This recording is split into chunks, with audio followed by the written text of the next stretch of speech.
Hello friends, my name is Stephen and I'm a community herbalist. And I'm here in Lake Wales, Florida. We're right by the Tiger Creek and we're here.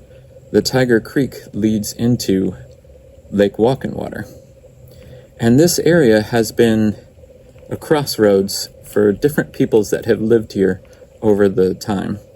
So the Timucua to the north and the Calusa from the south, they crossed over territories here, and the Tocobaga from the west. And there's evidence that this area was a trading area by trading caches that were found around Lake Walking Water. So this is a perfect place for me to talk about today's plant, the Yaupon holly. The distribution of Yaupon holly is the southeast United States, around the east coast, and then also through the areas of the Gulf of Mexico around through Texas. And then there's also some outliers of where the Yaupon holly has been distributed, because there is evidence of the Yaupon holly being traded through different Native American groups through the southeast mainly. And the reason for that is Yaupon holly makes a wonderful tea. It is North America's only caffeinated drink. It is very similar to yerba mate that a lot of people may be familiar with, and that comes from South America, and that is Yaupon holly's North American cousin. So if you are a caffeinated person like myself, Yaupon holly is a wonderful addition to your practice. Yaupon holly is native to the southeast, like I said, so it grows wonderfully in landscapes. It requires very little care. And so it is something that you can grow in your own yard or your local area, and it could provide all the caffeine that you need. It is a little bit slower growing, so you might need to plant more than one plant to grow.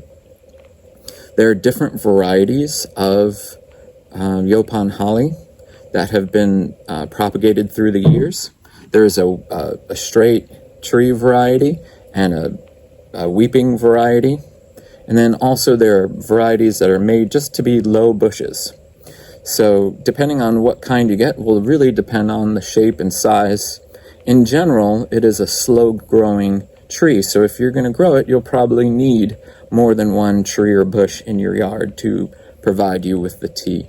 But it is a wonderful addition. It is well adapted here to Central Florida because it is drought tolerant. It does well in the sandy soil that's here in Central Florida. So if you haven't seen Yaupon holly before, it is a true holly, and its name is Ilex vomitoria. And there's a couple of guesses as to why Yaupon holly is called Ilex or Ilex vomitoria. And it was originally named Ilex vomitoria by Carl Linnaeus, the founding botanists that have identified so many different plants.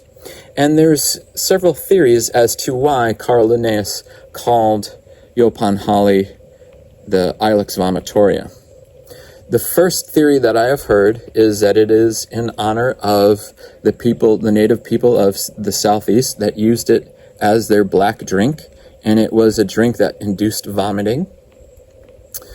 And I've also heard that Carl Linnaeus did have some interest in providing tea from other areas of the world, specifically through Asia, where Camellia sinensis is grown. But this is a true North American plant. And if you are concerned about having local, growing local and consuming local products, this is the perfect one for you. So it does have a little bit of a stigma about it with its name. The native people of the southeast have tradition of making it into a black drink. But the black drink was very, very condensed and only used for ceremonial purposes. So the black drink was only used occasionally, but many people of the southeast used Yaupon holly as their everyday tea or everyday drink, especially in times when water needed to be purified. So here I have several different types of Yaupon holly tea. The traditional green tea, which is just using the green leaves, and then also the roasted black tea. So I think of these teas as green tea and black tea. I showed you the green leaves. These are what they normally look like right off the bush or tree. And they're very leathery, thick leaves. So they're not easy to break, but they're very thick and leathery. You can strip it right from the bush and put it into some boiling water for some green tea-like tea. If you take the leaves and if you roast them in your oven or in a food dehydrator, it doesn't take very long. So these are some Yaupon holly leaves that I put in the oven. Just put it on a cookie sheet and roasted at a low temperature for a little while. I usually just watch it, and once it turns black and brown, then I know that it's ready. So if you want to store the tea, I would recommend drying it in this way.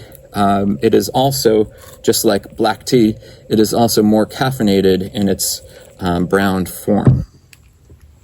So this is what the Yaupon holly branch looks like, and this one is the female variety. There are, like many plants, there are a female and male type. So this is the female type with the berries on, the fruit on right now. So think of Yaupon holly as a true holly. The berries and the branches and bark are poisonous, so I would just use the leaf in my tea making. I have heard, though, that the variety that is the female variety does have more caffeine in it. Why it makes a wonderful tea is it is caffeinated, like very few plants, well, the only plant in North America that is.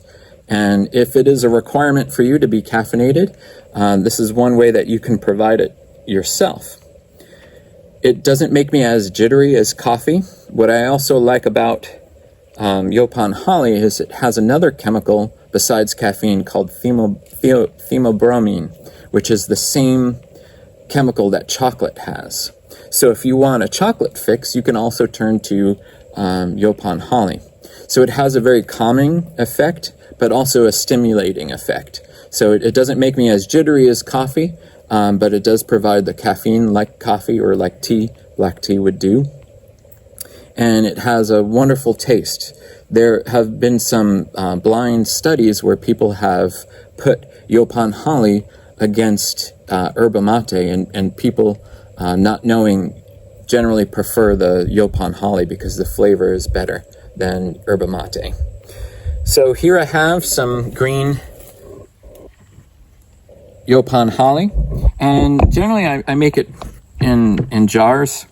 So about a fifth of the jar I fill at the bottom, and then I have some boiling water.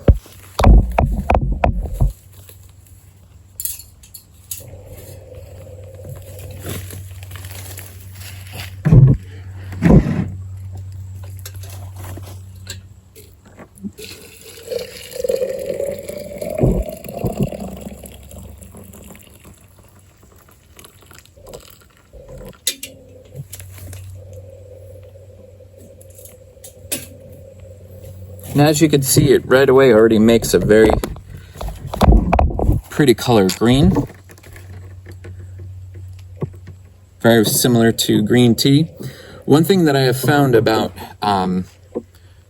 making Yaupon holly tea is it's not easy to overbrew it. So you could let it sit for a long time, but generally I brew it for about 5 minutes. Because the leaves are a little bit tougher, it doesn't do very well with sun tea, but maybe on a hot day for many hours it would make some tea. I generally put some hot or boiling water and let it soak for about 5 minutes. And there you have some Yaupon holly tea. Thank you.